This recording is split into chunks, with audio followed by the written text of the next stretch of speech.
It's good to be Gordon. Gordon is a beautiful blue engine with a great big boiler and a separate tender for his coal. Gordon's favorite job is to pull the express.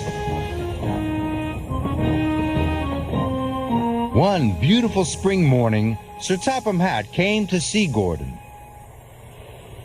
Today, Gordon, if you pull the express across the island and back again on time, then you will set a new Sodor record. Gordon was excited. He wanted to set a new record more than anything. "Hooray for Gordon!" whistled Thomas. And all the engines tooted. Gordon steamed over to the coal depot. He rolled under a coal chute and his tender was quickly filled. Gordon started puffing away when the yard manager called. "Stop, Gordon! You've been given Henry special coal by mistake." Gordon knew that Henry needed special coal, but he thought Henry's coal would help him go faster. So he pretended not to hear.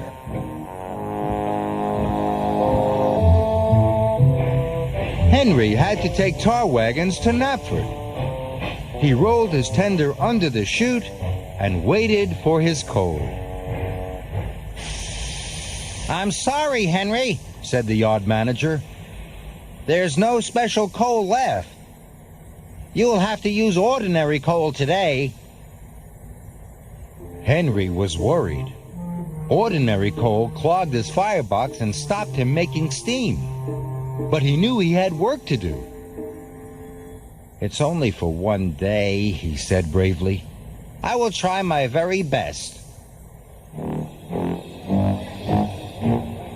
Gordon arrived at Knapford Station. His passengers boarded, and he happily set off right on time. Soon, Gordon was chuffing as fast as he could. He didn't know if it was Henry's coal or the crisp, bright air. But today, it felt good to be Gordon.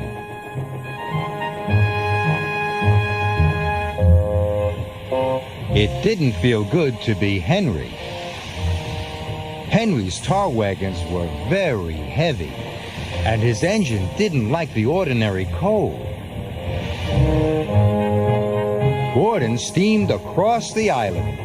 "The record is mine! The record is mine!" Henry was having a terrible time. He was rocking and rolling, coughing and wheezing. "The workmen are waiting! The workmen are waiting!" he gasped.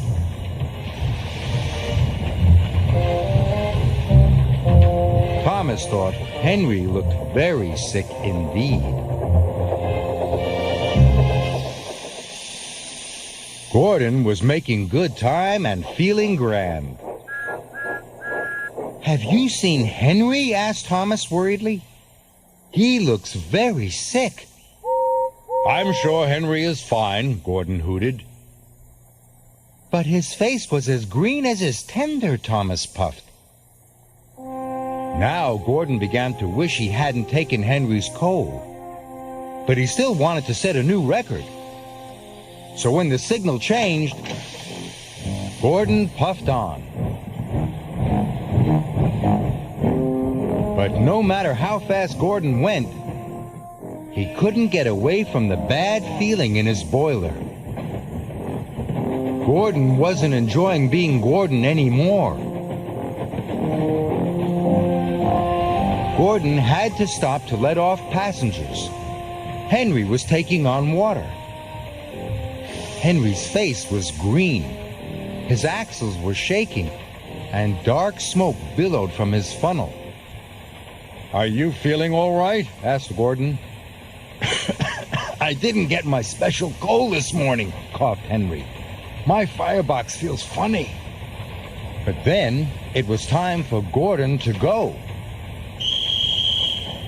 Hooray for Gordon, wheezed Henry. You'll set a new record for sure. Gordon could see Knapford Station up ahead. Sir Topham Hatt was there. Gordon was on time and going to set a new record. But Gordon's bad feeling was now so strong, he thought his boiler would burst.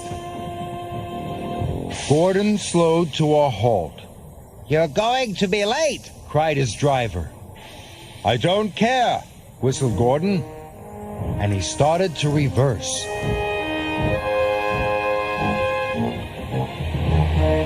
Gordon soon reached Henry. Henry had stopped for a rest. He was surprised to see Gordon. "I took your special coal this morning," puffed Gordon. "I wanted to go faster than ever. I'm very sorry. But now I have a good idea." Gordon and Henry swapped tenders. Soon, Henry's firebox was full of special coal. Henry felt better right away. "Thank you, Gordon," he huffed happily.